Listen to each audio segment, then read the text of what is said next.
iniciar, ¿verdad? Desbloqueando tus finanzas en el cielo. Y vamos a explicar algunas cosas que ya hemos enseñado en otros servicios, pero para los que no han estado y para los que sí han estado lo refresquen, y es sobre las cortes celestiales. Bien, vamos a orar. Vamos a pedir al Señor que nos dé sabiduría, discernimiento, entendimiento, que ponga en nosotros atención, que quite toda distracción, todo pensamiento lo llevamos ahora cautivo a los pies de Cristo. Toda distracción cautiva a los pies de Cristo. Toda sensación y emoción, juicio, observación cautiva a los pies de Cristo. Abrimos nuestro corazón para que Él imparta su verdad y su enseñanza. Padre, danos un corazón enseñable, danos un corazón dispuesto con una tierra fértil a dar frutos conforme a tu palabra, a entender, Padre, que tu palabra es viva y es eficaz, y cada cosa que tú traes a nuestros corazones, el propósito es bendecir, porque la voluntad de Dios, la voluntad del Padre, Hijo, Padre y Espíritu Santo, sabemos, Señor, que es bendecirnos. Tu voluntad es buena en gran manera y tienes pensamiento de bien y no de mal para nosotros. Haz que seamos las personas enseñables que tú quieres que seamos. Cada día en tu llenura, haznos más sabio, más entendido, más inteligente, más prudente, para discernir entre el mundo y el mundo espiritual.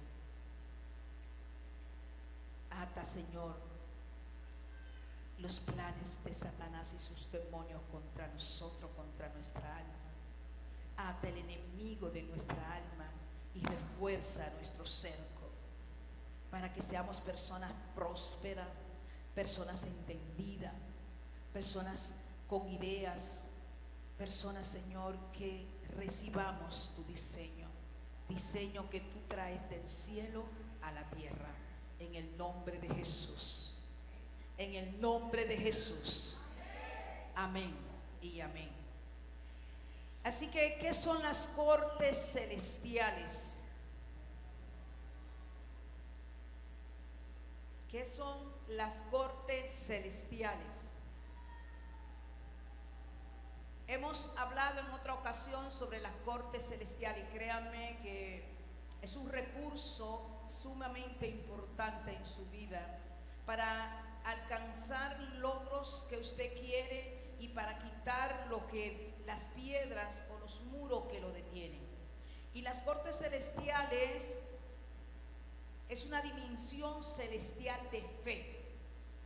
Aquí necesariamente tiene que estar presente la fe en su corazón. Es una dimensión celestial de fe donde nosotros tomamos las palabras de Dios y la hacemos y le damos vida en nosotros. O sea, tomamos por fe la palabra de Dios y de esa forma, en fe, entramos a las cortes celestiales. Las cortes celestiales no es un lugar físico donde usted puede tomar un taxi o tomar un motoconcho y ir. El vehículo que usted va a usar para entrar en las cortes celestiales es la fe. ¿Me está entendiendo?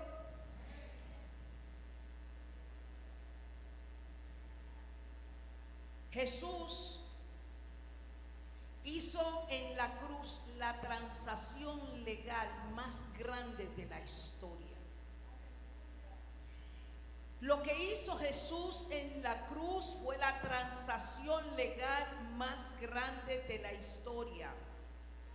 Él hizo un trueque con el permiso de nuestro Padre Celestial, que es Padre, es amigo y es juez. Estoy dando como especie de una reseña, porque no puedo ahora ponerme a explicarle las cortes, porque se lo di en 3 servicios. Así que había un mandato legal y Jesús lo ejecutó en la cruz del Calvario. ¿Por qué es un trueque? Porque Él tomó nuestro pecado y nos dio la oportunidad de salvación. Él tomó lo que era nuestro y nos dio lo que era o lo que es de Él. Y bajo esa legal, bajo ese diseño legal, nosotros tenemos acceso a la salvación. Vuelvo y se lo explico. La salvación nosotros la recibimos legalmente por la impartición de Jesucristo en nuestras vidas cuando lo recibimos como nuestro Señor y Salvador. No buscamos a un abogado para que haga la firma, es espiritual, se hace en los cielos, pero es una transacción legal. Cuando yo recibo a Jesucristo, tengo la autoridad y tengo el derecho legal de llamarme hijo de Dios. Es lo que me dice en primera de Juan 1:15, que tenemos el derecho de llamarnos hijo de Dios. Eso es una transacción legal, sí o sí, don Máximo, como abogado que usted. Entonces, en el mundo espiritual todo es legal. Como en el mundo real, si usted violenta las reglas establecidas por la Constitución, vamos a decir, ¿cómo se diría? Ok, la Constitución. Cuando usted violenta una regla, se ha establecido por ley que los semáforos en rojo es para detenerse, que el semáforo amarillo es para ir bajando la velocidad si usted viene a una distancia considerada, y que el semáforo verde es para continuar. Si usted se va en el semáforo rojo y se para en el verde, usted está infringiendo la ley, porque en el semáforo rojo es para detenerse, no para continuar. Entonces legalmente te van a poner una multa que legalmente tú vas a pagar, y dependiendo de tu transgresión te cabe cárcel. En Estados Unidos, cuando el exceso de velocidad se pasa de un límite, y dependiendo de la cantidad de kilómetros por hora que usted vaya por encima del límite aprobado por la ley, a usted le cabe cárcel. Le quitan el vehículo, le ponen las esposas y se lo llevan preso, porque esa es la ley allá. Entonces, eso es legal. Usted va a tener que buscar un abogado, va a tener que compadecer ante un juez y le van a pasar una causa. En el mundo espiritual también las cosas son legales. El problema de los hijos de Dios y los cristianos, vamos a decir, es que Dios es amor, Dios es bueno, Dios es todo bondad, pero se nos olvida que Dios tiene reglas y preceptos. Y entendemos que porque Dios es misericordioso, nosotros podemos violentar las leyes divinas. Y déjame decirte, la violación de una ley divina te levanta un caso en la corte celestial. Porque has violado un principio, por ende has abierto un portal o una puerta, como quieras llamarle, y tienes una condición legal. ¿Quién es que quién va a regir las legalidades? Las rige Satanás y sus demonios. Cuando usted le da una legalidad a ellos, usted sabe que le van a abrir un caso. Usted tiene un caso abierto. Pero nosotros no le ponemos atención a esto. Porque si le ponemos atención cuando un vecino nos puede demandar, o alguien nos demanda porque le chocamos el vehículo, porque hicimos cualquier agresión, ¿verdad que sí, don Máximo? Entonces inmediatamente consultamos con un abogado y tenemos una causa, puede ser una demanda, lo que sea, empezamos a preocuparnos y empezamos a orar. Pero los casos en la corte celestial no le estamos poniendo atención. Y dice la palabra: clama a mí, yo te responderé y te mostraré cosas grandes y ocultas que no conoces. Las cosas grandes y ocultas son importantes, y Dios la va revelando poco a poco, conforme al corazón y a la disposición. Y algunos van a decir: ay, que legal, que corte, que Satanás y sus demonios. Mira, el mundo espiritual es más complejo que el mundo real.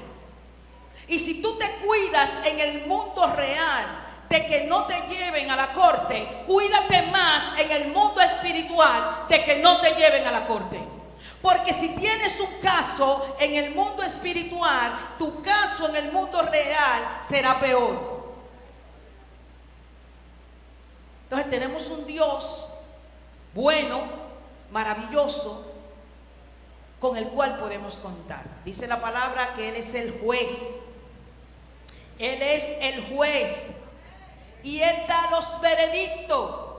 Lo que pasa es que el veredicto de Dios siempre es bueno, pero tú tienes que llegar a ese veredicto, y te voy a ir explicando. Así que nosotros venimos siendo oficiales de la corte, y tenemos al Espíritu Santo que está autorizado, ¿verdad?, para ejecutar lo que Jesús hizo en la cruz del Calvario. Entonces dice la palabra, y podemos leer en Isaías, parece, está uno de ellos, Isaías 33:22, dice: el Señor es nuestro juez. Isaías 33:22 dice: el Señor es nuestro juez, el Señor es nuestro legislador, el Señor es nuestro rey, y Él mismo nos salvará. Hay casos que se están dando en la corte reales del mundo, que los mismos oficiales encargados de ejecutar, encargados de llevar, están asombrados porque son casos que se están dando con hijos de Dios, porque tienen pacto con el Padre, y ellos no entienden cómo es posible que se estén dando las cosas de esa manera cuando ellos saben que la ley de Estados Unidos son muy rígidas y se cumplen al 100%. Bueno, entre comillas, ¿verdad? Porque todo lo que el hombre le pone la mano nunca es puro, siempre está contaminado. Simplemente porque son personas que Dios le ha placido conforme a las legalidades quitadas del mundo espiritual, y están viendo resultados en el mundo real. Pero para que eso se dé, ha habido que ir a quitar los casos abiertos en la corte, para que usted sepa. Entonces, cuando usted tiene una corte, cuando usted tiene un caso abierto en la corte, alcanza una enfermedad y no puede solucionarlo. Y lo primero que hay que hacer es cerrar el caso de la corte para que en el mundo real los medicamentos empiecen a funcionar. Así de sencillo, como usted lo está escuchando. Y doy gracias a Dios que en su misericordia y en su revelación me ha podido revelar las cortes celestiales y le he podido enseñar. No solo aquí, sino en otros países también. Porque son oportunidades que tenemos que tener para poder quitar los obstáculos que no nos dejan llegar a nuestro destino profético, y no nos dejan fluir en nuestras finanzas, déjeme decirle. Así que, para que usted tenga una idea, ¿verdad? Sabemos ya que nuestro Padre es un amigo. Como decía en Lucas, ya ustedes no son discípulos, siervos, sino son mis amigos. ¿Recuerdan? Pero también dice que Él es nuestro Padre. Padre nuestro que estás en los cielos, santificado sea tu nombre. Pero también dice que Él es nuestro juez, por cuanto ya tú sabes que tú tienes que ir a Dios como padre en su primer nivel de oración, como amigo en tu segundo nivel de oración, y como juez en tu tercer nivel de oración. Estoy haciéndole un resumito rápido para que tengan memoria, y para los que no lo saben, pues ya lo sepan. ¿Cuál es el juez más justo? Es nuestro Padre Celestial. Así que hay algo importante que nosotros también tenemos que considerar. Por ejemplo, Daniel 7, verso 10, Daniel 7, verso 10 te dice: y un río de fuego brotaba de su presencia, millones de ángeles le atendían y muchos millones se pusieron de pie para servirle. Y dice entonces, ¿lo tenemos por ahí? Ok. Y dice entonces comenzó la sesión del tribunal y se abrieron los libros. ¿Qué libros? ¿De qué libros nos están hablando? Se abrieron los libros en el tribunal celestial. Ahí estaban los ángeles, estaban los 24 ancianos. Entonces fueron abiertos los libros. Y usted me dirá: pero pastora, ¿de qué libro me habla? ¿Me habla del libro de la Biblia? No, te hablo de los libros del destino de toda la creación de Dios. Cada uno de nosotros tiene un destino, un propósito, pero también tiene un libro. Dile al que está a tu lado: tú tienes un libro. Vamos, usted tiene que entender. Usted tiene que entender, porque de nada sirve que pase horas en el Espíritu Santo para traerle una enseñanza que usted no entienda y que después usted no use. Cuando entendemos, la usamos. Amén. Usted tiene un libro, dígaselo al otro: usted tiene un libro en el cielo. ¿Dónde te puedo probar esto? Te lo puedo probar en el Salmo 139 para empezar. 139, 16, te lo voy a leer en dos versiones, en la Reina Valera y en la NTV. Dice el Salmo 139, verso 16, dice: mi embrión vieron tus ojos. ¿Quién hablaba aquí? A ver si alguien sabe. ¿Quién habló ahí? ¿Con quién? David. No estamos hablando de cualquiera, estamos hablando del rey David, un hombre conforme al corazón de Dios, porque David tenía una particularidad, independientemente de sus debilidades, de su pecado, de su carácter, de su fortaleza, tenía revelación. Usted puede faltarle todo, pero si usted tiene la revelación, las puertas se abren para usted. David tenía revelación y lo vemos en sus salmos, lo vemos en cada uno de los libros donde lo menciona, incluso en las crónicas, y sobre todo el placer de que se pudiera escribir primera y segunda de Samuel para él. Y dice: mi embrión vieron tus ojos. ¿Usted está entendiendo? Mi embrión, o sea, cuando se unieron el esperma y el óvulo, eso dice: mis ojos, o sea, tus ojos vieron mi embrión. O sea, cuando yo todavía no era nada, apenas era una célula fertilizada, ya tú me viste. Le está diciendo David: mi embrión vieron tus ojos. Y en tu libro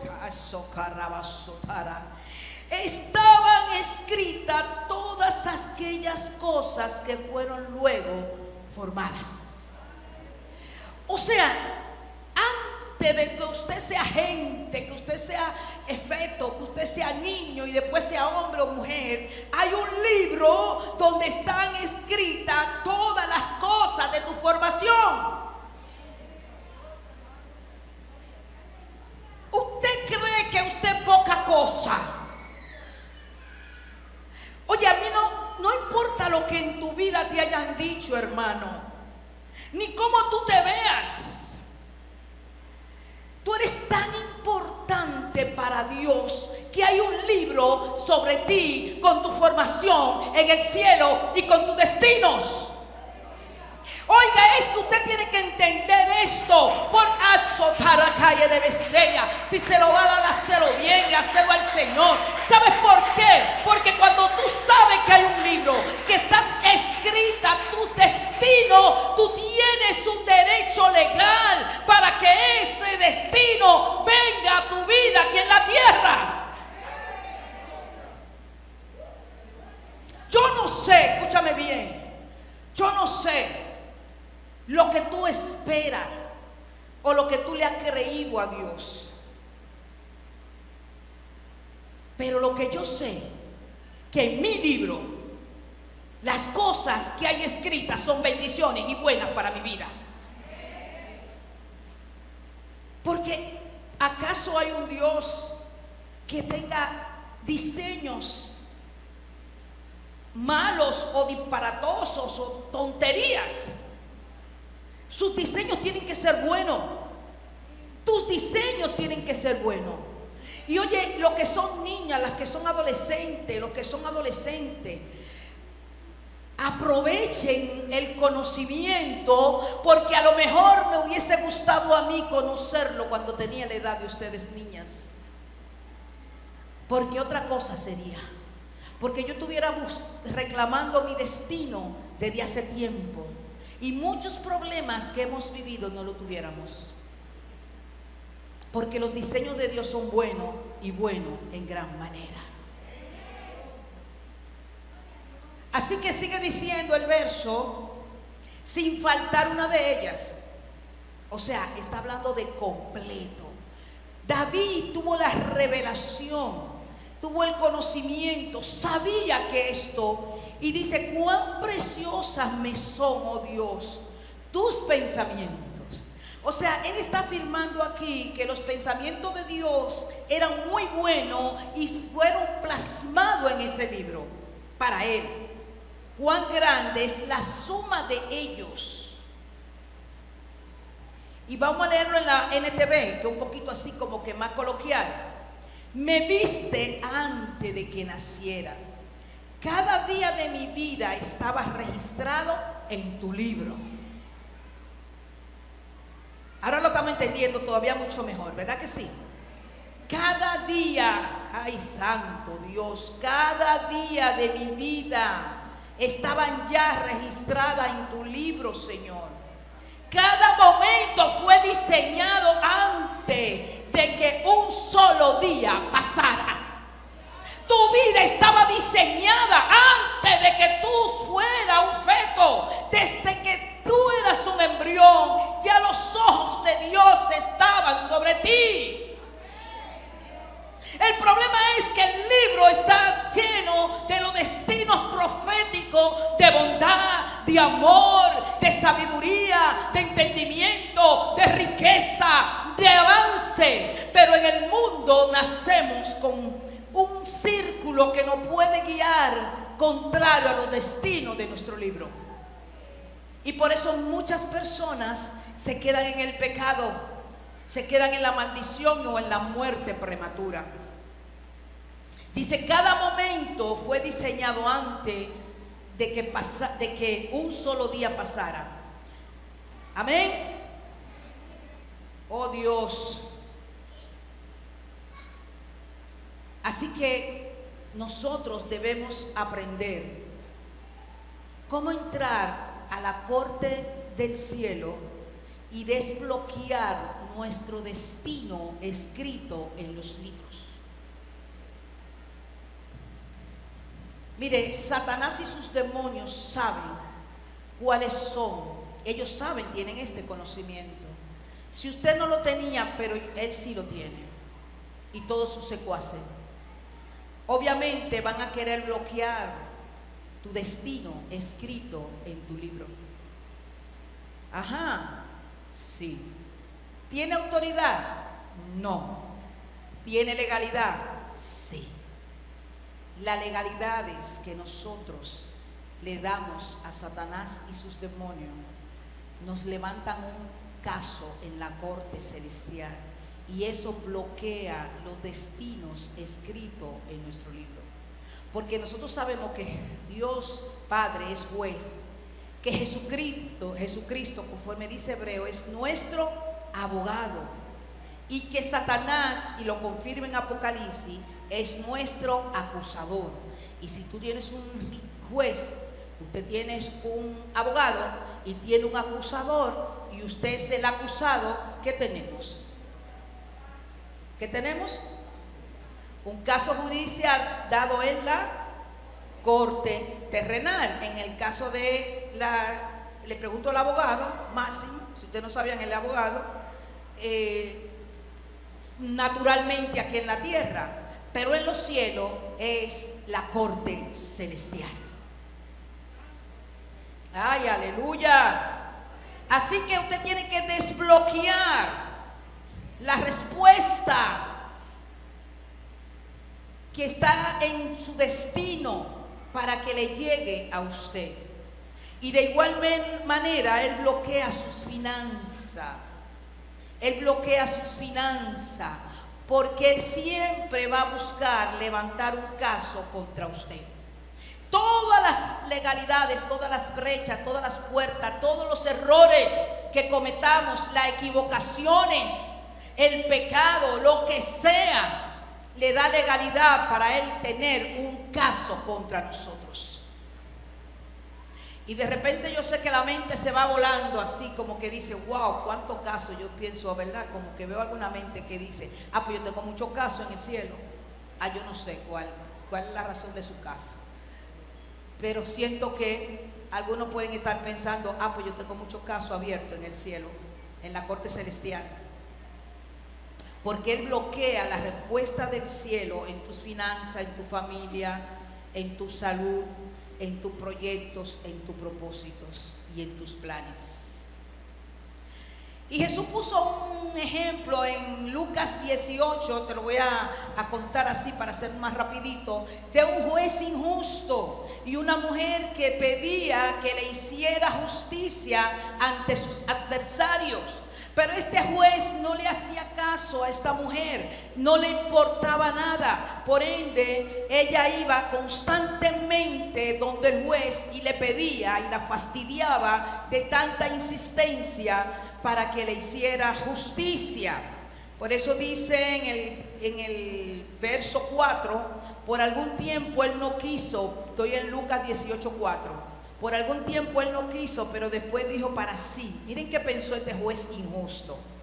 Aunque ni temo a Dios, ni respeto a hombre alguno, verso 5, sin embargo, porque esta viuda me molesta, le haré justicia, no sea que por venir continuamente agote mi paciencia. Si eso es un juez injusto que le hizo justicia a esta viuda, ¿qué no va a hacer Dios, nuestro Padre Jesucristo, como un juez justo por cada uno de nosotros? El problema es que esta mujer se empoderó y fastidió hasta que le hicieron justicia, conforme a la parábola, que es una historia, ¿verdad? Espiritual en la Biblia, la planteó Jesús. Y nosotros no insistimos en la corte para cerrar los casos que tenemos abiertos, porque simplemente no le estamos dando importancia al mundo espiritual y a los casos que Satanás y sus demonios tienen contra nosotros. Lo hacemos en el mundo real, pero no en el mundo espiritual. Es tiempo de tener el conocimiento para empezar a desbloquear tus finanzas en la corte celestial. Aleluya. Mira, primera de Pedro, capítulo 8, verso 8 dice: sed sobrio y velad, porque vuestro adversario el diablo, como león rugiente, anda alrededor buscando a quien devorar. Y este verso, la interpretación que muchos en diferentes momentos le hemos dado a que Satanás anda como león rugiente, porque es un imitador, por eso dice como león, ¿verdad? Ok, eso lo entendemos, buscando a quien devorar. Él anda buscándome para destruirme. Y ¿sabe qué? Algunos creen que él lo anda buscando y no saben que ya él lo encontró. Hello. Algunos se quedan en la conformidad de que él lo anda buscando. Yo buscaré la forma de que no me encuentre, pero hace rato que ya te encontró. ¿Por qué? Te voy a explicar. ¿Qué significa adversario? Oye, adversario en hebreo es antidisco, que significa en contra de nuestro derecho. Dice que Satanás es un adversario. Significa esto, que él es uno que está en contra de nuestros derechos legales. Nosotros como hijos de Dios tenemos un derecho que adquirimos, lo explicamos al inicio. Él está en contra de todos los derechos legales que nosotros tenemos en el mundo espiritual. Derecho a la salud, derecho a la economía, derecho a vivir bien, derecho a adorar a Dios, derecho a tenerlo como amigo, derecho a vivir en comunión con el Espíritu Santo. Contra todos nuestros derechos, ya Él es un adversario, Él está contra esos derechos. Así que Él quiere, Satanás y sus demonios quieren negar lo que es por derecho nuestro. Por eso es un mentiroso. Por eso te dice, tú no puedes adorar porque es que tú eres una persona, que tú esto, que tú lo otro. ¿Sí o no? No vive hablándote cosas, metiéndote pensamiento, hablándote con mentiras en tu vida, porque Él está en contra de tu derecho. Él quiere destruirte, quiere quitarte tu derecho legal que tiene, acceder al cielo, acceder a la corte celestial, acceder a dimensiones nunca antes imaginadas, que lo logras en el nivel en el tercer nivel de oración, y Él te dice, tú no puedes hacerlo, eso es mentira, tú no lo vas a lograr. ¿Por qué? Porque Él trabaja contra tu derecho. Muchos se lo creen y no pasan a veces ni siquiera del primer nivel de oración. No entran a dimensiones más profundas porque el enemigo lo mantiene retenido, confundido, le mete pensamiento, lo turba, le pica hasta la punta del dedo derecho del pie izquierdo. Hay un trabalengua, ¿verdad? ¿Para qué? Para que cuando tú estás metiéndote y entrando en esa dimensión espiritual de otro nivel, entonces te duele la espalda, te duele la cabeza, te llaman por teléfono, te mandan un mensaje, porque Él está en contra de tu derecho. Él está ya trabajando hace rato para detenerte. Así que Él anda buscando a quien abrirle un caso en la corte celestial. Eso significa que anda buscando cómo hacerte un caso en la corte celestial. Porque un caso en la corte celestial detiene tu bendición. Pero pastora, y Dios, sí, Dios es bueno, Dios es autoridad, pero no violenta sus propios preceptos. Si tienes un caso legal, tienes un caso legal. Ahora, cuando tú vienes a resolverlo, Él está ahí, presto, para por la sangre del Cordero anular la sentencia y dar un veredicto a tu favor. Y si puede dar un aplauso a Cristo, porque Él sí se lo merece.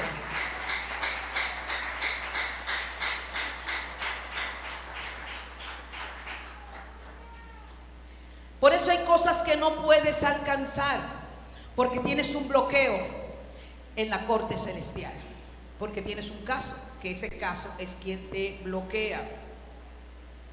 Así que Dios quiere bendecirte.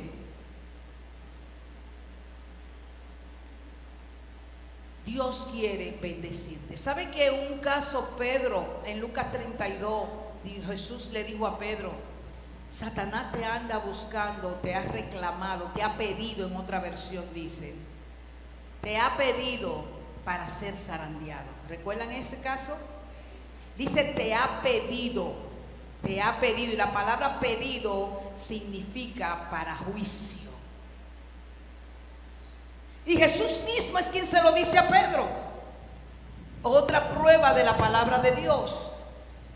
Pedido significa juicio. Satanás te ha hecho un caso, te ha levantado, tienes un juicio.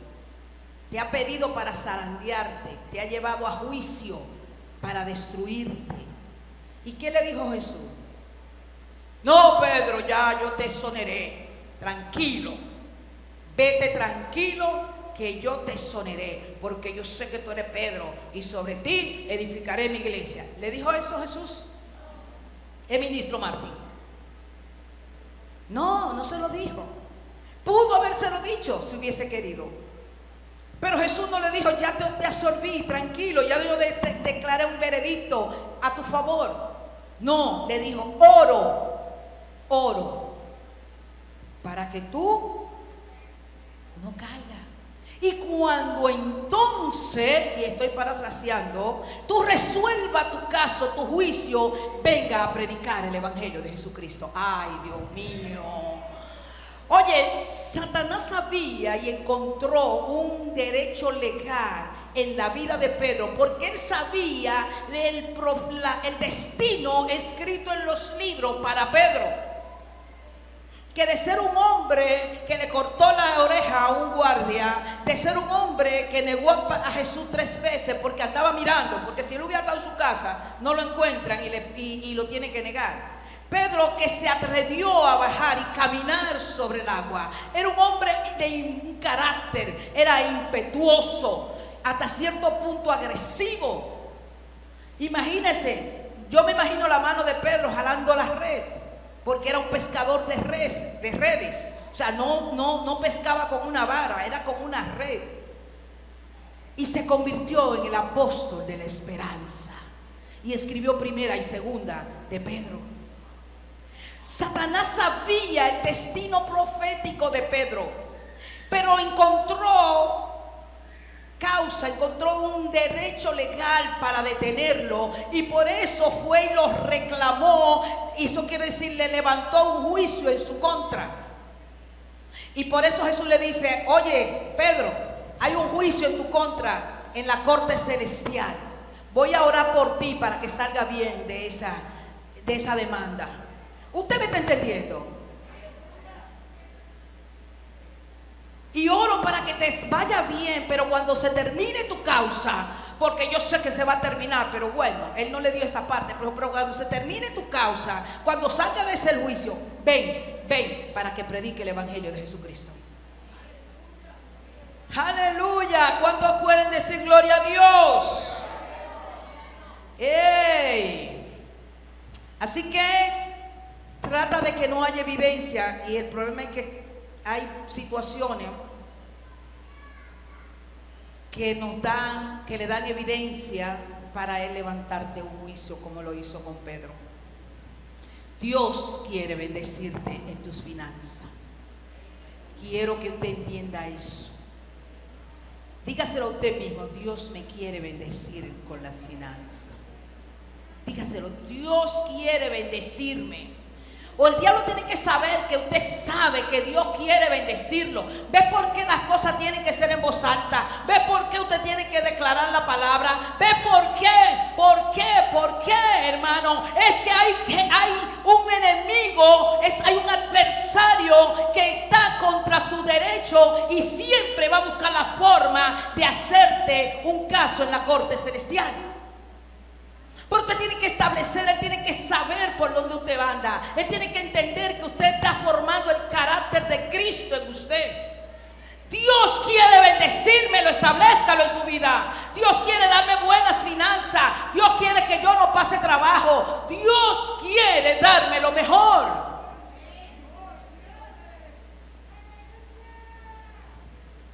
Dios no te va a mandar un saco de dinero. El dinero no va a caer del cielo. ¿Sí? Dios puede hacer casos extraordinarios. Y lo he oído muchísimas veces. Y he oído esos testimonios, sobre todo en Estados Unidos, que de repente encuentran en el buzón un cheque de $10,000. O le entra a la cuenta un dinero extraordinario. O simplemente le mandan un dinero. Eso puede suceder. Y entiendo que va a suceder en un corazón que esté disponible, porque Dios lo manda para su reino aquí en la tierra. No se lo va a dar cualquier corazón. Se lo va a dar un corazón que le ha creído, un corazón sincero, un corazón obediente. Pero Él no te va a mandar las bendiciones económicas de esa manera. Él la va a canalizar a través de algo o de alguien. Él no va a venir de repente y se va a aparecer, no va a depositar el dinero del techo, de poner el plafón del techo como queremos hacer. No lo va a hacer. Va a utilizar un canal, va a bendecir un canal para que lo traiga. Va a bendecir un corazón que es canal para que lo traiga. Por eso usted dice, yo estoy dispuesto a hacer ese corazón para bendecir mi casa, mi congregación, porque esta es nuestra casa, aparte de la casa donde dormimos, comemos y vivimos. Amén. Porque Dios quiere que todo prospere. Dios va a bendecir las finanzas de la iglesia a través de vasijas que Él bendiga.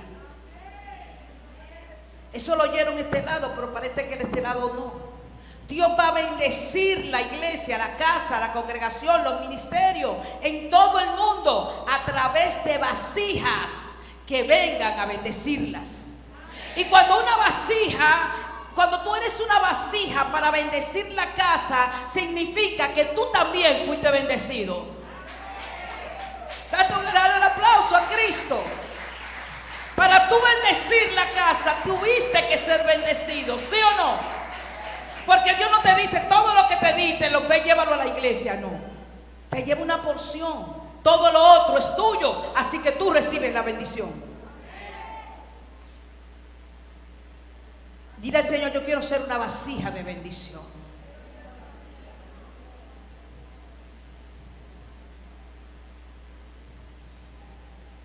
Aleluya. Muchos no cumplen el propósito de Dios o que Dios tiene para ellos porque están tratando de sobrevivir. Están forzando vivir bajo sus propios términos. Y eso es una de las razones que utiliza. ¿Por qué el enemigo no quiere que Dios te bendiga? Porque él sabe que tu bendición, escúchame bien, estamos hablando de los hijos, de lo con quien él tiene pacto, con lo que él tiene, con aquellos que son escogidos. Dios quiere bendecirte. Satanás no quiere que tú recibas la bendición, porque tú vas a ser un canal de bendición al reino de Dios. Y como vas a ser un canal de bendición al reino de Dios, Él dice, voy a detener sus finanzas. Y va a buscar todos los casos que pueda y todas las legalidades que encuentre para abrirte un caso en la corte celestial y ponerte un bloqueo. Cierto, Máximo, que cuando alguien tiene un impedimento, tiene un caso, le ponen bloqueos, ya sea de salida del país, algún bloqueo te ponen en tu cuenta, en algunas situaciones que tú no puedes hacer por causa de un caso que tú tienes abierto. El enemigo construye un caso contra ti y busca un derecho legal para detenerte.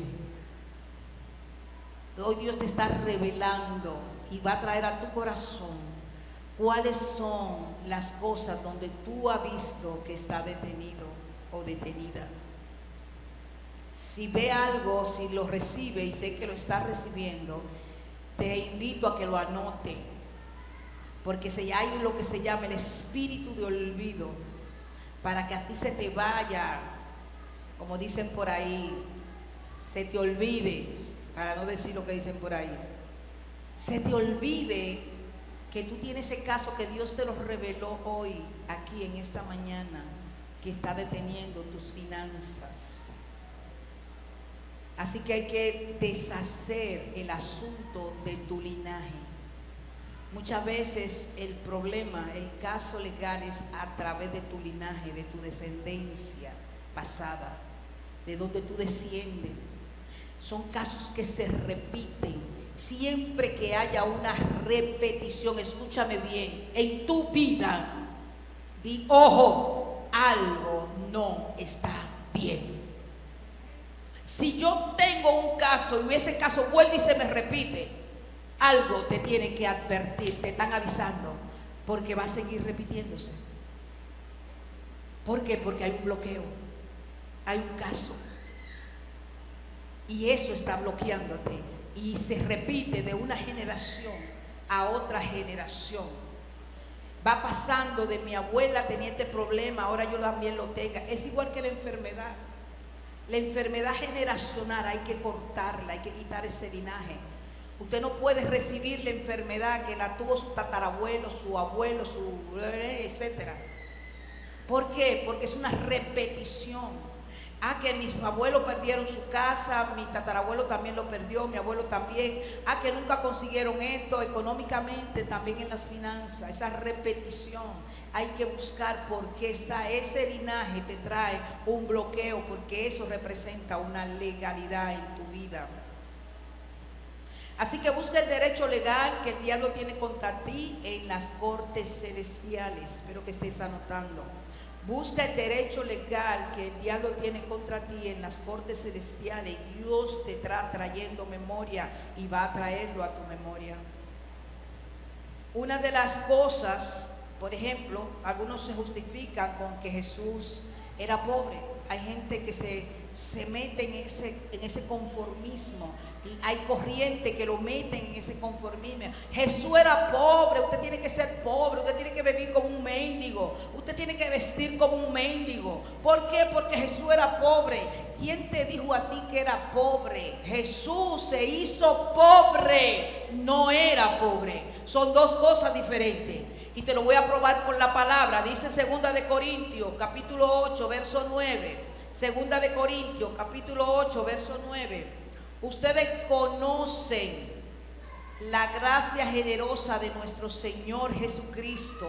Aunque era rico, por amor a ustedes, se hizo pobre para que mediante su pobreza pueda hacerlo rico. No, como que algunos no lo entendieron. Voy a leérselo de nuevo. Ustedes conocen la gracia generosa de nuestro Señor Jesucristo. Aunque era rico, porque su padre es el dueño del oro y la plata. Y si tu padre es rico, tú eres rico.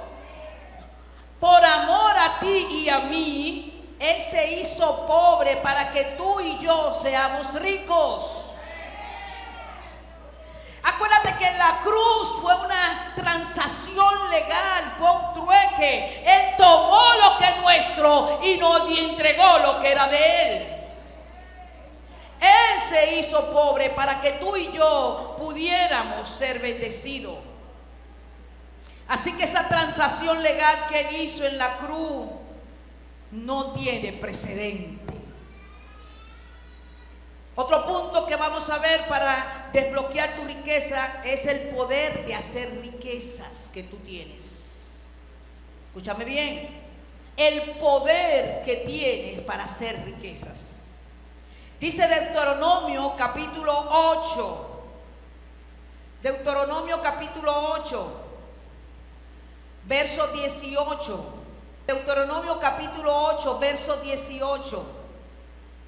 Dice, acuérdate del Señor tu Dios. Él es quien te da la fuerza para obtener riquezas. Escúchame bien que esto es importante. A fin de cumplir el pacto que le confirmó a tus antepasados mediante un juramento. Un juramento es una transacción legal. Él te dio el poder de hacer riqueza. ¿Está claro, hermano? La fuerza para obtener riqueza en la Reina Valera dice, si no, acuérdate de Jehová tu Dios, porque Él te da el poder para hacer las riquezas. Oye, es que hay muchos que están esperando que le manden la riqueza, que le manden del cielo. No, porque yo tengo que ser pobre. Lo que pasa es que, no, mire, no me hable de pobreza, porque la pobreza no tiene nada que ver con la humildad. La humildad es una cosa y la pobreza es otra. La pobreza es mental. Es un espíritu de pobreza que atrapa la mente de las personas y se establecen pobres en sus vidas. Dios te dio el poder de hacer riqueza. Si te la dio a ti, te la dio a ti, me la dio a mí, ¿por qué usted no la tiene? Si la palabra se cumple para todo, Él nos dio el poder de hacer riqueza. Él no te va a dar riqueza, Él te va a dar el poder de hacerla. Ay, ay, ay. Él no te da la riqueza. ¿Cómo te da el poder? A través de las ideas, a través del entendimiento, de las conexiones.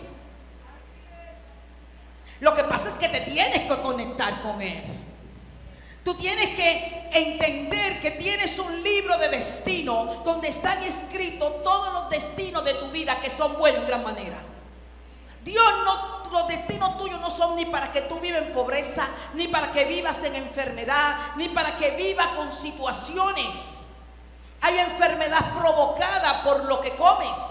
Eso es tu problema. El destino dice otra cosa.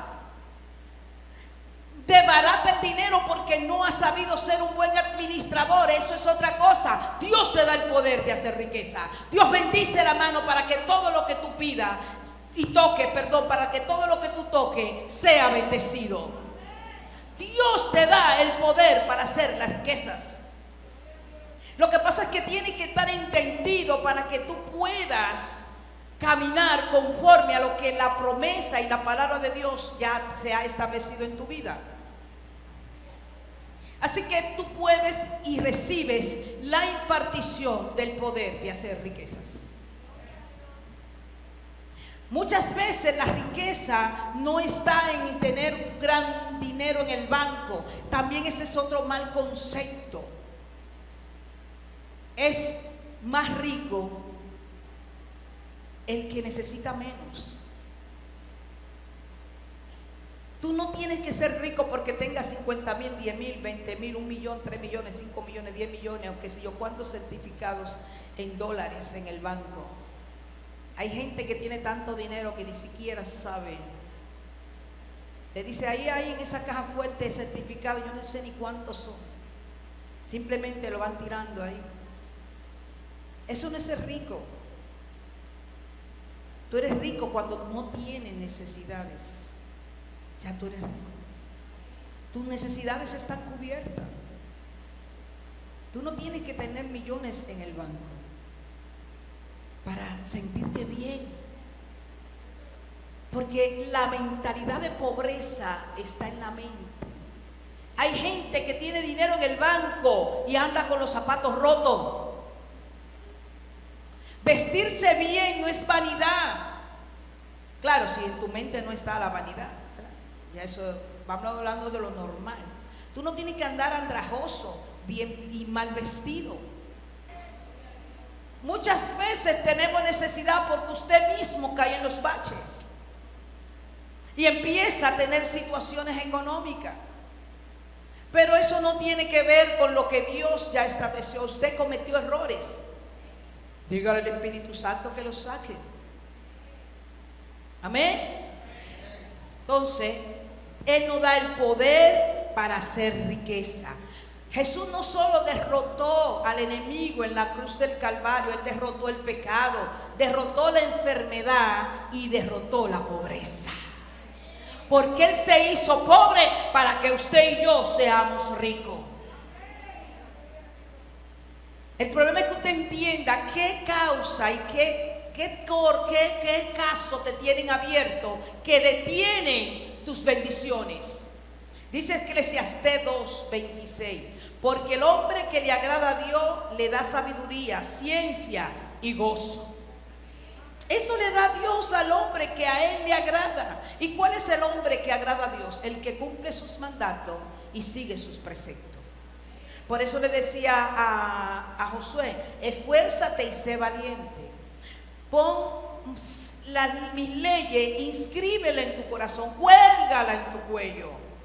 Es que no las olvides, porque yo te voy a bendecir, yo voy a estar contigo como estuve con Moisés. ¿Usted me entiende? Entonces el hombre que le agrada a Dios, Él le da sabiduría, le da ciencia y le da gozo. Tú no puedes pedir sabiduría, ciencia y gozo cuando tú vives haciendo lo que te da la gana.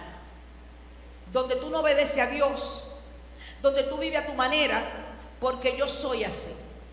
Porque a mí yo soy y no quiero ceder, no perdono, tengo situaciones con las personas, guardo resentimiento, tengo amargura, no quiero perdonar, no quiero obedecer.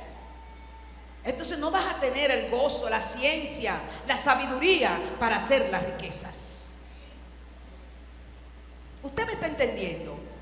Lo que está disponible para nosotros. Ahora, ¿qué nosotros tenemos que hacer para recibir esa bendición?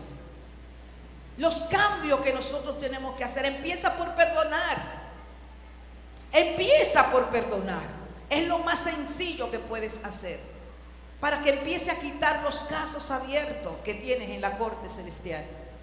Porque Satanás va a tomar la legalidad porque él sabe que usted tiene un caso abierto con alguien, con su familia, con quien sea, de falta de perdón. Por decirle una sencilla, y podríamos mencionar muchísimas más. Y dice más, dice, oye qué importante lo que dice este Eclesiastés. Mas el pecador da el trabajo de recoger y amontonar para darlo al que agrada a Dios. En otra versión dice, los ricos amontonan para los justos. O más bien, los justos o los injustos amontonan para los justos. Para parafraseárselo y usted lo entiende mejor. Hay muchos que se fajan a trabajar y acumulan dinero y dinero que ni siquiera saben qué van a hacer.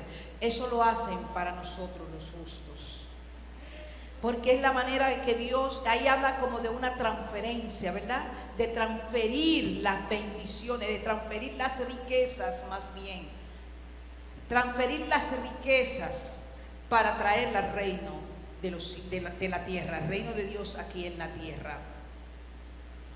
Las riquezas transferidas son para el propósito de Dios, no para tu deleite. ¿Usted me escuchó eso? Las riquezas transferidas son para el propósito de Dios, no para el deleite del hombre. Cuando Pedro hizo la pesca milagrosa, la gente piensa en que cuando Jesús le dijo, echa la red. ¿Y qué le dijo Pedro? Jesús, pero, ay hombre, mira que... No, en tu nombre echaré la red. ¿Qué usó? Dos cosas. Primero, obediencia. Segundo, la palabra. Él dijo, en tu nombre echaré la red. Oye, eso no se le había enseñado a Pedro todavía. Que Jesús era nombre, que es sobre todo nombre. Eso fue por obediencia que Pedro recibió y dijo, la voy a echar. Número 1, voy a obedecerte. Y número 2, lo voy a hacer en tu nombre. Y dice la palabra que pescó tanto pescado. Eso no estaba hablando de que estaba pescando hombre. Él estaba recibiendo dinero. Cada pescado se vendía por moneda. Pedro recibió una gran riqueza. Pedro recibió una gran bendición económica. Pero tuvo que obedecer y establecer la palabra. ¿Tú me estás entendiendo? Forma de generar la riqueza. Obediencia y haciendo hacedor de la palabra de Dios. Amén. Así que Pedro recibió una gran pesca porque oyó la palabra, oyó el llamado y obedeció al Todopoderoso. Así que hay que romper con el espíritu de pobreza. Romper con el espíritu de pobreza para que estoy dándole puntos importantes para desbloquear tus finanzas en la corte celestiales. Ok, este siguiente punto es romper con el espíritu de pobreza. El espíritu de pobreza tiene que ver con el espíritu de no tengo.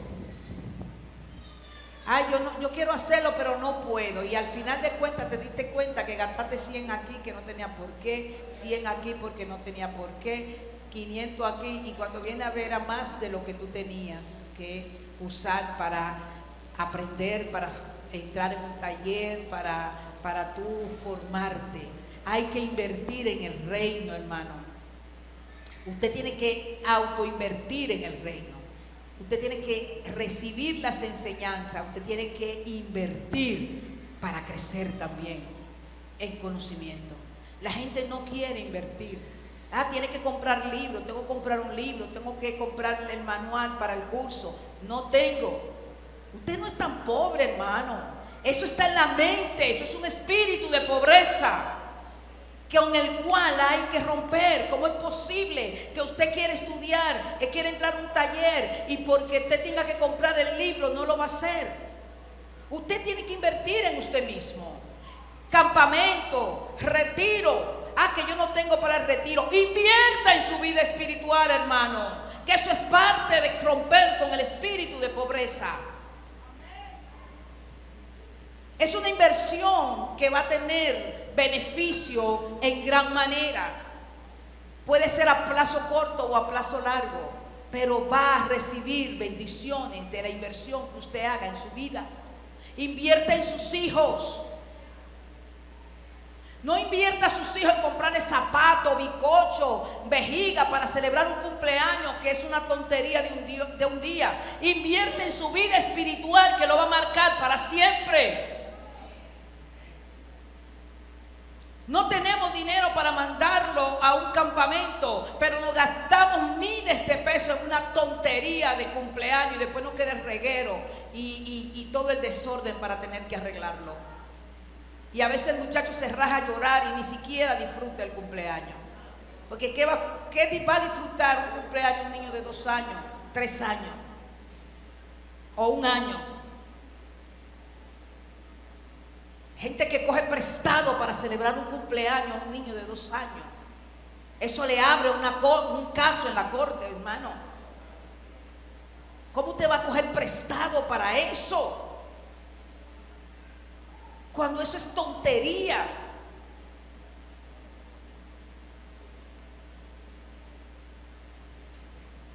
Conozco una familia que no tenía un apartamento donde vivir. Vivía alquilado y gastó $1 millón de pesos celebrándole los 15 años a su hija.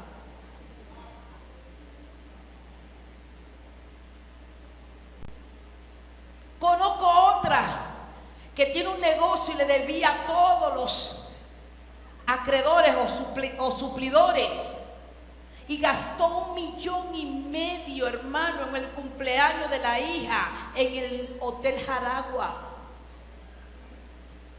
Dígame usted, eso llora ante la presencia de Dios. Y aquellos que no tenían ni siquiera un apartamento y se gastaron ese dinero, al final tuvieron que dejar todo, vender todo, irse para los Estados Unidos porque tenían a rehacer su vida, a volver a empezar de nuevo. Hay que tener sensatez, discernimiento y ser objetivo, hermano. Muchos cristianos cometen los mismos errores. Tal vez no gastan el 1 millón, pero se gastan un dinero que saben que no pueden gastarlo. Y eso te abre caso en la corte celestial, porque ni siquiera traen el diezmo, pero lo usan para otra cosa. Y eso ya no tiene una causa, ya no tiene un caso, porque eso abre una legalidad. Dice Proverbio 6: la pobreza te asaltará como un bandido, la escasez te atacará como un ladrón armado. Es que la palabra es viva y es eficaz y lo contempla todo, hermano. Hay que romper con el espíritu de pobreza, porque el espíritu de pobreza te atrasa, te bloquea tus bendiciones.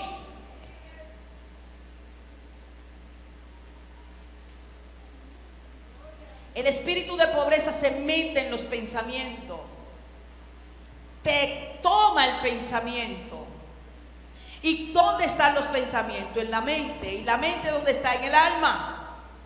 O sea que te atrapa el alma. Lleve los pensamientos cautivos a los pies de Cristo. Todo pensamiento de pobreza. Establezca el reino de Dios en su vida, que dice que tienes el poder para hacer riquezas. Pero usted tiene que creerlo. Yo no lo puedo creer por usted. Ya yo lo creí. Ahora le toca a usted creerlo. ¿Usted me está entendiendo?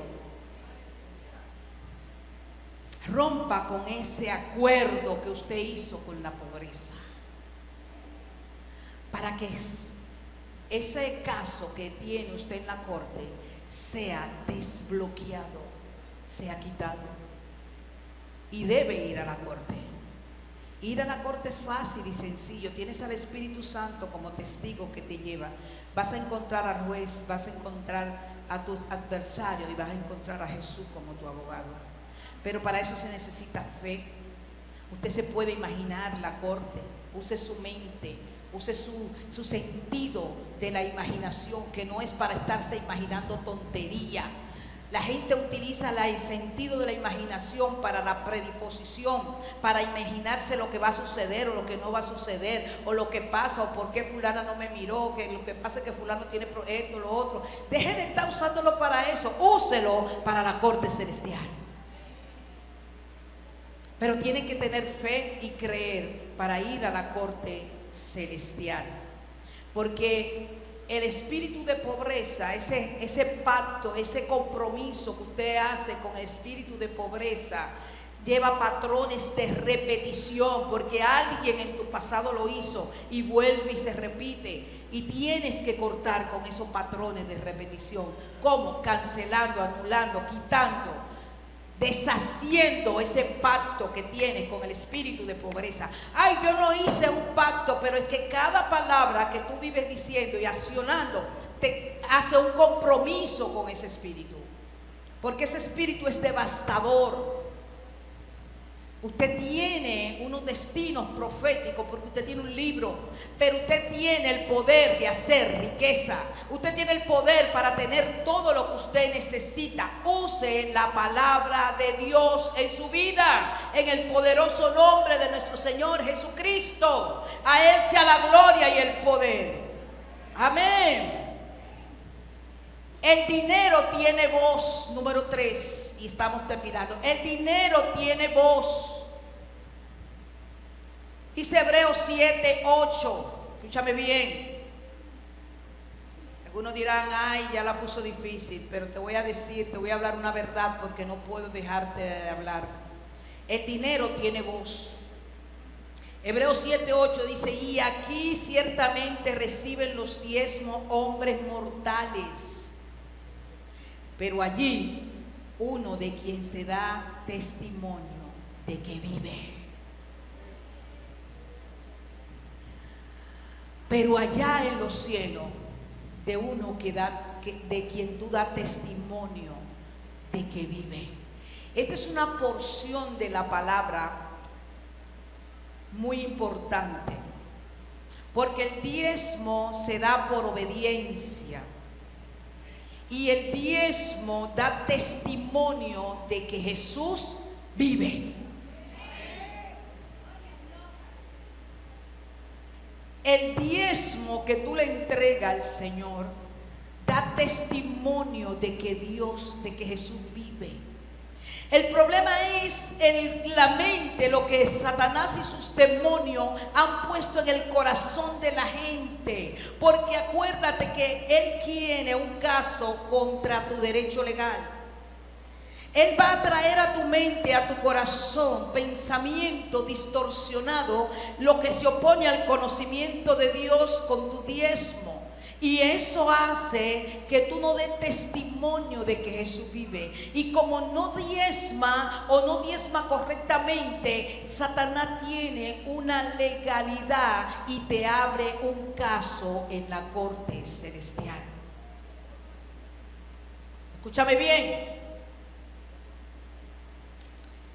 Tus diezmos te dan acceso a la crónica. Es que tú tienes que dejar de ver el diezmo como un favor que tú le estás haciendo a Dios.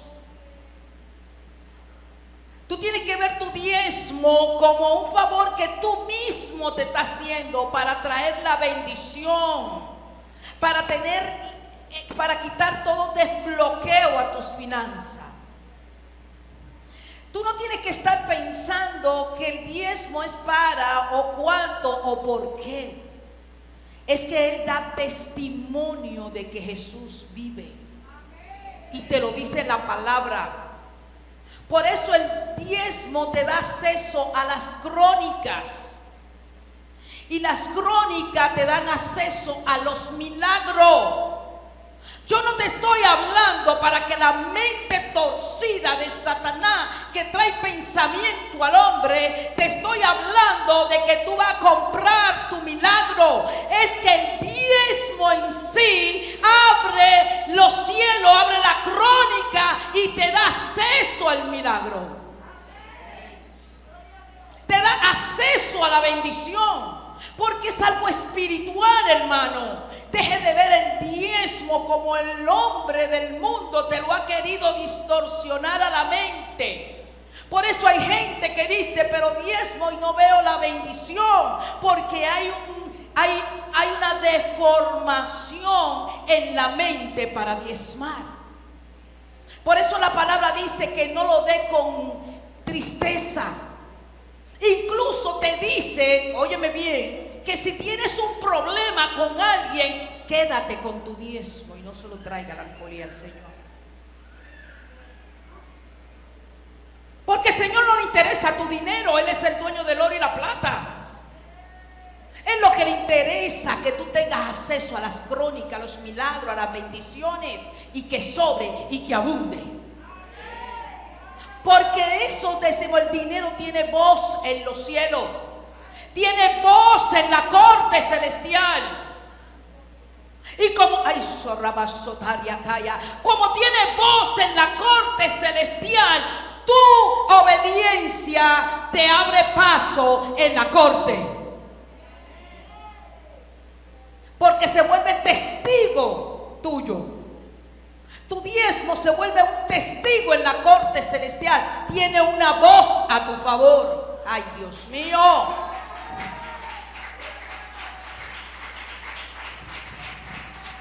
Deja de ver el diezmo como los míseros pesos que le trae a Dios.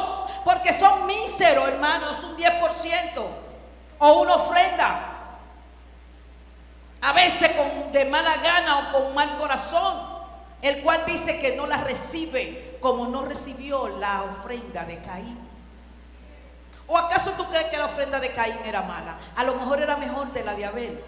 La diferencia era el corazón de Abel y el corazón de Caín. Ese sí era diferente.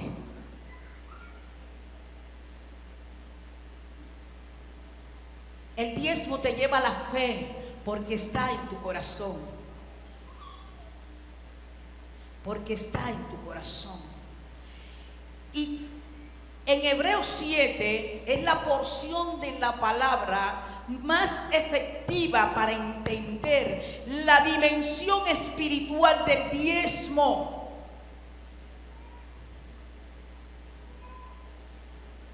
Cuando tú entiendes la dimensión espiritual del diezmo y no sigues viéndolo como que tú le estás pagando a Dios, o con tanta mezquindad, que si di 5, que si di 10, para Dios puede ser 1.000.000 de pesos, para Dios un mísero 1.000.000 de pesos.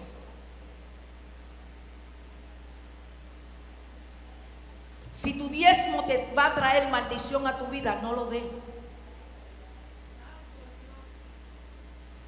Mira si es tan preciso que dice, si tú tienes un caso abierto con tu hermano, no me traiga los diezmos, dice el Señor. No me interesan tus diezmos. Me interesa que tu corazón te sane. Me interesa que tu corazón esté en paz. Me interesa bendecirte y así no te puedo bendecir. Y dice en Hebreos capítulo 7, voy a iniciar en el verso 4.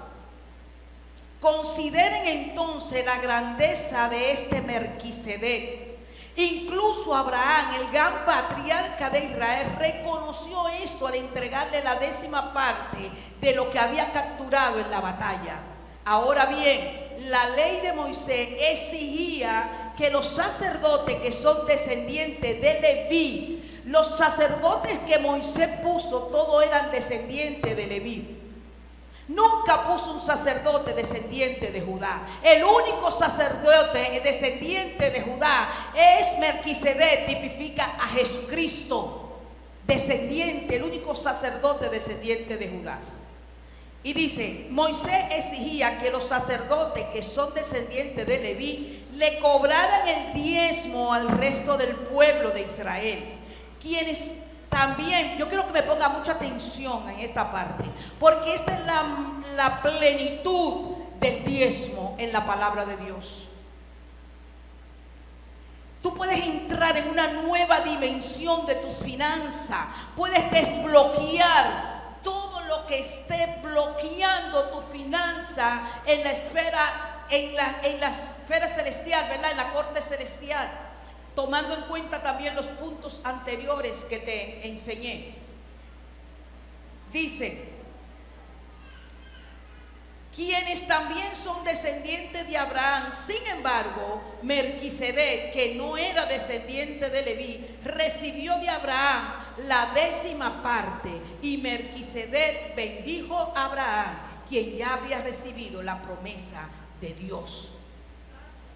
Sin lugar a duda, el que tiene el poder para bendecir es superior a quien es bendecido. Era superior a Abraham. Moisés le dijo que todo el pueblo tenía que darle el 10% de todos los frutos, de todo, a los sacerdotes de Leví. Y ellos a su vez tenían que darle el 10% de su diezmo a Dios. Las iglesias, nosotros diezmamos el diezmo del diezmo a nuestra cobertura, la red de ministerio global, que es quien está sobre nosotros en autoridad. Porque ese es el orden. La iglesia misma diezma a su autoridad, como lo establece la palabra. Los sacerdotes que reciben el diezmo son hombres que mueren. Así que Melquisedec es superior a ellos, porque se nos dice que sigue viviendo. ¿Usted me está escuchando? Sigue viviendo. Jesucristo sigue viviendo.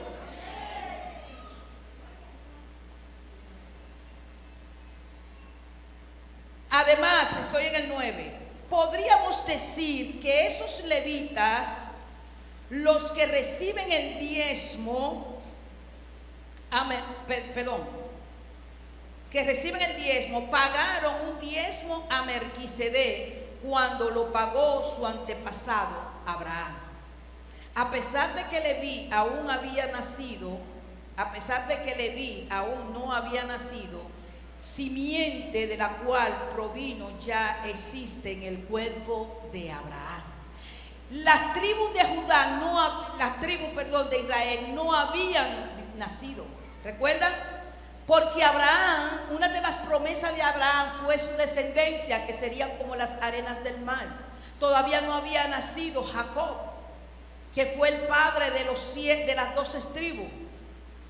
Entonces dice, cuando Abraham diezmó a Melquisedec, en él diezmaron las 12 tribus y en él diezmaron hasta ahora. ¿Por qué? Porque esa descendencia estaba ya en el cuerpo de Abraham, porque era la promesa que Dios le había entregado. ¿Usted me está entendiendo?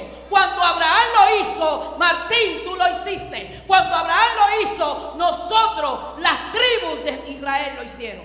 Porque ya estaban en el cuerpo de Abraham, eran la promesa, aunque Abraham no lo vio.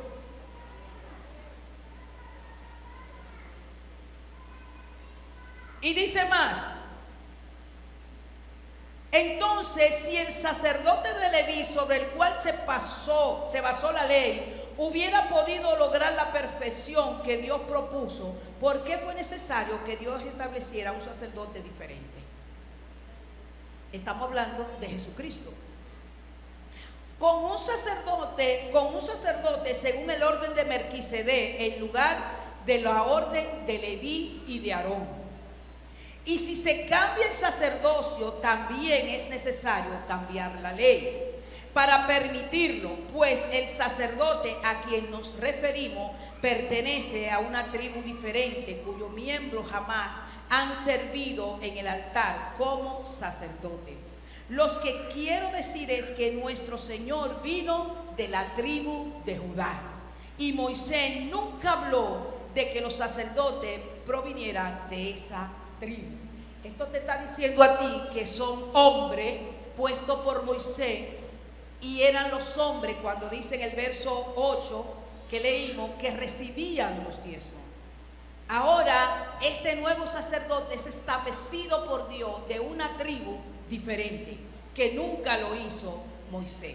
Dice el verso 15: ese cambio resultó aún más evidente, ya que ha surgido un sacerdote diferente, quien es como Melquisedec. Jesús llegó a ser sacerdote no por cumplir con la ley del requisito físico de pertenecer a la tribu de Leví, sino por el poder de una vida que no puede ser destruida. Y el salmista la señaló cuando profetizó. ¿Usted me está entendiendo? ¿Usted me está entendiendo? De la orden de Melquisedec, sacerdote para siempre, rey de Salem, sacerdote para siempre, es lo que significa Melquisedec. Jesucristo, sacerdote para siempre.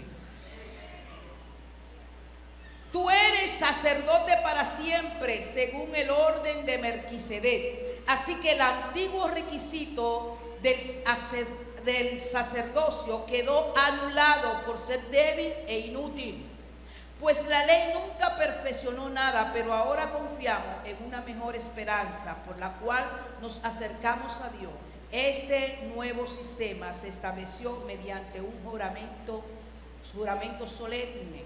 Los descendientes de Aarón llegaron a ser sacerdotes sin un juramento, pero había un juramento con relación a Jesús. Dios lo dijo. El Señor ha hecho un juramento y no romperá su promesa. Tú eres sacerdote para siempre. Debido a ese juramento, Jesús es quien garantiza este mejor pacto con Dios. Hubo muchos sacerdotes bajo el sistema antiguo, pero la muerte le impedía continuar con sus funciones. Pero dado que Jesús vive para siempre, su sacerdocio dura para siempre, por eso puede salvar una vez y para siempre a los que viven a Dios por medio de Él, a los que vienen a Dios por medio de Él, quien vive para siempre, a fin de interceder con Dios a favor de nosotros. Dice de ellos, pero somos nosotros. Él es la clase de sumo sacerdote que necesitamos porque es santo y no tiene culpa ni mancha de pecado.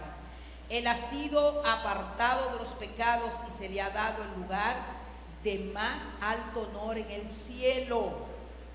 A diferencia de los demás sumos sacerdotes, no tiene necesidad de ofrecer sacrificio cada día. Ellos los ofrecen primero por su propio pecado y luego por los del pueblo. Sin embargo, Jesús lo hizo una vez y para siempre. Una vez y para siempre. Cuando se ofreció a sí mismo como sacrificio por los pecados del pueblo. La ley nombra a sumos sacerdotes que están limitados por debilidades humanas, pero después que la ley fue entregada, Dios nombró a su Hijo mediante un juramento y su Hijo ha sido hecho el perfecto sumo sacerdote para siempre. Amén. Así que Abraham recibió la revelación y diezmó a la orden de Melquisedec. O sea, Abraham diezmó a Jesús cuando ni siquiera su descendencia había nacido. Y Jesús todavía no había venido, pero ya estaba establecido en el Génesis capítulo 1, cuando habla que todo estaba desordenado y vacío, y usted puede leer en su casa. Ya Dios tenía un plan de redención. ¿O acaso usted cree que Dios no sabía que Adán y Eva iban a cometer pecado? Sí lo sabía, y tenía el plan de redención con el sacerdote Melquisedec para siempre, Jesucristo, el Hijo de Dios. Así que tus diezmos son ofrecidos, lo hizo Jacob. Abraham no le contó a Jacob cuando Jacob diezmó y dijo: del 10% de todo lo que me gane, a ti te daré. O sea que esta ley se estableció en el inicio de Génesis, en el Edén, y sigue con el sacerdote para siempre, según la orden de Melquisedec. Jesucristo, el verdadero sacerdote, el único sacerdote. Cuando usted diezma, está diezmando al sacerdote para siempre, según la orden de Melquisedec.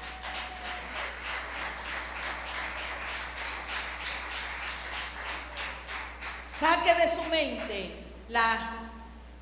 el pensamiento retorcido que Satanás y sus demonios a través del mundo le han metido a los hombres y mujeres de Dios, para que sus diezmos y su falta de diezmo, su inconsistencia en los diezmos, porque hay quienes diezman este mes, por este mes tengo problemas, no voy a diezmar. Eso no es lo que hizo Abraham, ni lo que hizo Jacob, ni lo que dice la palabra. Probadme en esto. Lo entendió Malaquías, lo recibió Amós y también Nehemías. Entonces usted tiene que ser consistente en el pacto que usted tiene con el sacerdote para siempre, según la orden de Melquisedec. Amén. Sea transparente con Jesús, no con el hombre, como dice el verso 8. Eso lo recibían los diezmos, lo recibían los hombres.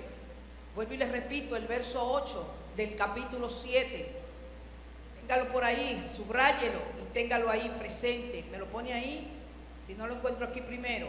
El verso 8 del capítulo 7 de Hebreos 7, 8. Y aquí ciertamente reciben los diezmos hombres mortales, pero allí uno de quien se da testimonio que vive. Cuando usted diezma, da testimonio que Cristo vive. Y eso es una voz en las cortes celestiales a su favor. Amén. Por eso usted tiene acceso a bendiciones sobrenaturales, por causa de la voz que tiene en el cielo, de que usted da testimonio que Jesucristo vive ahora y para siempre, por siempre. Amén. Póngase sobre sus pies. Aleluya. Desbloquee sus finanzas. Quite. Tenga un corazón. Dé con alegría, con gozo, con entusiasmo. Créale que usted está diezmando de quien usted da testigo, que vive para ahora y para siempre. Jesucristo, Rey de Reyes y Señor de Señores.